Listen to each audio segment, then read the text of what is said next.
Salut, j'espère que tu vas bien. Je voulais te faire une courte vidéo, c'était pas prévu de faire ce point. Je voulais te parler du fait qu'il faut éviter à tout prix le contrôle.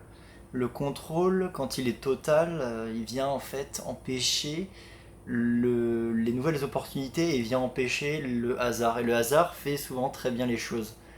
Le fait d'être de manière assez fréquente exposé à de nouvelles choses vient en fait augmenter ta possibilité de changer les trajectoires de ta vie. Et ce d'un côté positif ou négatif. Mais souvent, si tu arrives à bien arbitrer, ça sera d'un côté positif. Pendant très très longtemps, j'ai voulu avoir le contrôle complet sur ce que je faisais. Je voulais avoir la certitude que mes journées étaient organisées, que j'allais discuter avec telle personne à telle heure, et que j'allais réaliser telle tâche à telle heure.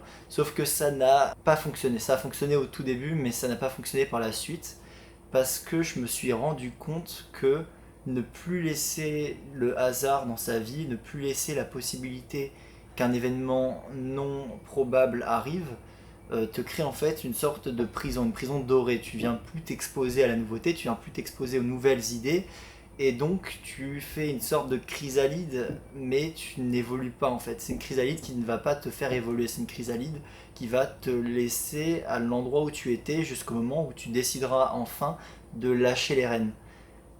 Et du coup, quand je discute avec quelqu'un ou que j'essaye d'avoir voilà, une nouvelle expérience, j'ai tendance à éviter le contrôle. J'essaye de ne pas venir préparer un plan très précis. Pareil pour les vidéos. Le hasard, c'est vraiment un outil très fort. C'est un outil qui, si tu arrives en fait à laisser ce hasard et à saisir la bonne opportunité sur le bon timing, te fera gagner des années. Néanmoins, et évidemment, j'aime bien ajouter à chaque fois une certaine dose de nuance, il faudra garder le contrôle sur ta vie. C'est important d'avoir ce que j'appelle l'ordre et le chaos. C'est un concept qui a été utilisé par Jordan Peterson et par plein d'autres écrivains. Mais en gros, il faut pouvoir contrôler une bonne partie de ta vie si tu souhaites obtenir des résultats précis.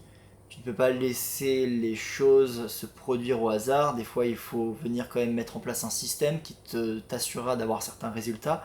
Mais tu as aussi des phases de chaos, des phases où il faut accepter l'incertitude, où tout va partir dans toutes les directions et c'est ok. C'est probablement pendant ce moment-là où tu auras la meilleure courbe ascendante. Si évidemment tu exerces des contrôles, enfin du contrôle sur des périodes précises, longues et de manière constante. Si jamais tu gardes que du contrôle sur ta vie, tu finiras par être bloqué. Donc voilà, essaye d'identifier la situation dans laquelle tu es à l'heure actuelle et regarde si cette situation nécessite un certain lâcher-prise. Je te souhaite une très bonne soirée et sur ce, avance bien. Allez, à plus.